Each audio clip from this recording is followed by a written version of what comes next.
बिस्मिल्लाहिर्रहमानिर्रहीम, अस्सलाम वालेकुम। मेरा नाम सलमान है, मैं हूँ आपका कंसल्टेंट फ्रॉम स्टडीफाई कंसल्टेंट से। दोस्तों, काफ़ी दिनों के बाद वीडियोस बना रहे हैं और मैं ट्रैवलिंग पे था, यूके में था।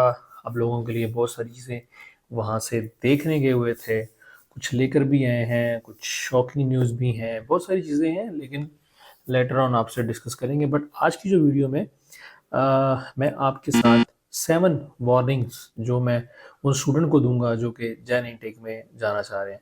अगर ये चीज़ें आप इनको अवॉइड कर दी तो आप फंसेंगे। अगर इसको पकड़ लेंगे जो मैं कहने जा रहा हूँ, अगर ये चीज़ें कर लेंगे तो आप जैन इनटेक को पकड़ भी सकते हैं और जैन इनटेक में अपना वीज़ा 100% ले भी सकते हैं।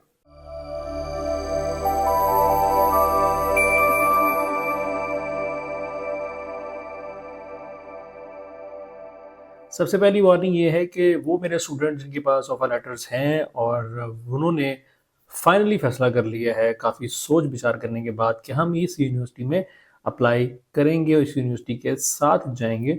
तो उन स्टूडेंट को मैं बता दूं कि उन स्टूडेंट्स के लिए जो भी डिपॉजिट है आप लोगों ने यूनिवर्सिटी की फ़ी है वो एज सुन एज पॉसिबल आपको देनी पड़ेगी, क्योंकि टाइम बहुत शॉर्ट है। अगर आप डिले करेंगे या किसी और ऑफर लेटर का वेट कर रहे हैं तो आप लोगों की गलती पे हैं। जो भी स्टूडेंट ने चूज़ यूनिवर्सिटी कर ली है तो उसका जल्द से जल्द जो है वो जो भी इनिशियल डिपॉजिट यूनिवर्सिटी का होता है, डिपॉजिट पे करके अपनी सीट जो है वो कंफर्म करें। और दूसरी सबसे मोस्ट इम्पॉर्टेंट अपडेट जो वार्निंग है वो है आपकी बैंक स्टेटमेंट की। अगर जिन स्टूडेंट्स ने अभी फ़ी पे करनी है या जिन्होंने फ़ी पे कर दी है तो उनको बैंक स्टेटमेंट अभी से रेडी करनी पड़ेगी। मतलब कि आपको आजकल से बैंक स्टेटमेंट स्टार्ट करनी पड़ेगी, क्योंकि 1 मंथ के जब आपकी मैच्योर हो जाएगी देन यूनिवर्सिटी आपसे कैश आपको देगी। देन फिर आप 28 दिन के बाद आप अप्लाई करेंगे यूनिवर्सिटी के लिए। और ख़ास तौर पे तीसरी वार्निंग मैं आपको दे दूं, इसमें आपने कन्वर्जन रेट का काफ़ी ज़्यादा ख्याल रखना है। इस टाइम कन्वर्जन जो है पाउंड का वो स्टेबल नहीं है, कभी ऊपर चला जाता है, कभी डाउन हो जाता है। सो आपने अप्रोक्सीमेटली अगर 365 तक का पाउंड अभी चल रहा है तो आपने 400 पाउंड को लेकर कन्वर्ट करके अपनी बैक स्टेटमेंट रेडी करनी है। मतलब आपने 8-10 लाख रुपए एक्स्ट्रा रखना है कि तब तक ये ना हो कि महीने बाद आपका कन्वर्जन रेट 375 या 80 तक चला जाए। तो आप लोगों ने ये चीज़ अपने माइंड में लाजमी रखनी है। चौथी वार्निंग है सबसे इम्पोर्टेंट, अगर आप चाहते हो कि ये सारी चीज़ों के बाद आपका वीज़ा भी आपको मिल जाए, आपने अपने आप को रेडी रखना है। क्रेडिबिलिटी इंटरव्यू प्लस आपका एमएससी इंटरव्यू। क्रेडिबिलिटी इंटरव्यू आपने खुद देना है, किसी बंदे को भी थर्ड पर्सन को आपने इन्वॉल्व नहीं करना। अच्छे से आप लोगों को खुद तैयारी करनी पड़ेगी। कंसल्टेंट्स जो भी आपको पैराग्राफ देते हैं या जो भी ऐसा मॉड्यूल बना के देते हैं उसको जस्ट वो एग्जाम्पल के तौर पे होती है, ठीक है। फिर हर स्टूडेंट के मुताबिक वो उसका जो पैटर्न होगा, जो उनका कोर्सेज मॉड्यूल होगा उसके मुताबिक उसको तैयारी करवाई जाती है। बट आप लोगों ने खुद की रिसर्च भी रखनी है। तो अगर आप एम्बेसी इंटरव्यू की तैयारी अच्छी नहीं रखेंगे, बिल्कुल अच्छी, मतलब ये नहीं है कि मतलब थोड़े बहुत आपने गिर रहे रट्टा रटाया वाला सीन तो होना नहीं है। खुद रिसर्च आप करके अगर एम्बेसी इंटरव्यू की तैयारी नहीं करेंगे, अपने कंसल्टेंट से प्रॉपर मॉक सेशन नहीं करेंगे, प्रॉपर फ्लुएंट आपकी नहीं होगी, तो मैं आपको बता दूं ये आपको बहुत ज़बरदस्त वार्निंग है, आपका वीज़ा रिजेक्ट होगा। और पांचवी वार्निंग आप लोगों के लिए ये है कि भाई मैसी, आपको कोई बंदा भी अगर बोले कि वैसे इंटरव्यू नहीं आएगा, आपने कहना है ठीक है नहीं आएगा। But every person, every student के लिए मैं रिकमेंड करूंगा वो अपने आप को इस काबिल बनाए कि उसका वैसे इंटरव्यू लाजमी आएगा जाने इनटेक में। मोस्टली स्टूडेंट्स का हमने जो सितंबर इनटेक में देखा 35% 40% तक रेशो रही है स्टूडेंट्स की, और वीज़ा रिफ्यूज़ल भी उसी मुताबिक ही आया है मोस्टली स्टूडेंट्स का।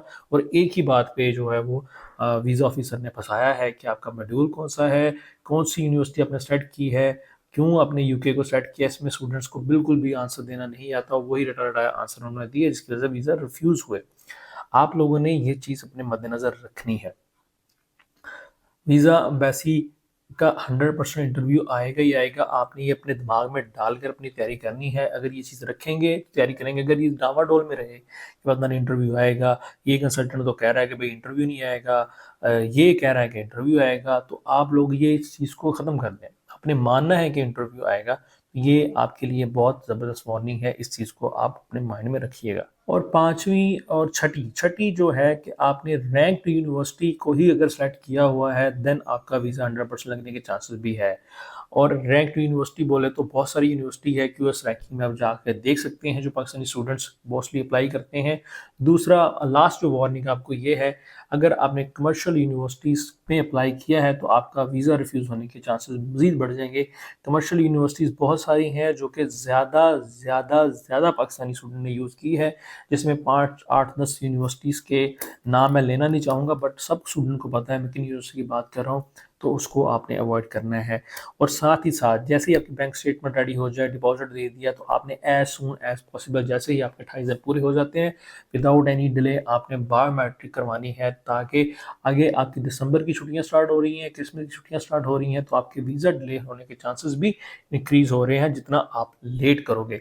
इसके साथ साथ कुछ ऐसी यूनिवर्सिटीज़ भी हैं, अगर स्टूडेंट्स के बैंक स्टेटमेंट रेडी है, स्टूडेंट्स जो है उनकी बैंक स्टेटमेंट रेडी कर सकते हैं अभी इस मंथ में, तो ऐसी स्टूडेंट्स भी हैं जिनको न्यू ऑफर लेटर्स भी मिल सकता है जर्नी टेक के लिए, वो भी अप्लाई कर सकते हैं, बट सिर्फ उन स्टूडेंट्स के लिए जिनके फंड्स रेडी हैं। अदरवाइज ये स्टूडेंट्स भूल जाएं कि उनका जो है जर्नी टेक में पॉसिबल होगा, वो फिर मई टेक के लिए अप्लाई करें। तो ये छोटी सी वार्निंग्स थी स्टूडेंट्स के लिए, मैंने सोचा कि आप लोगों को एक अपडेट दे दी जाए जो भी स्टूडेंट्स रेडी हो रहे हैं जर्नी टेक में लिए। तो आज के लिए इतना ही, नेक्स्ट मिलते हैं अपकमिंग वीडियो में, नई नई चीज़ें लेकर आएंगे आपके लिए इंशाल्लाह ताला। हमारे चैनल को सब्सक्राइब करके रखिएगा। थैंक यू, अल्लाह हाफिज़।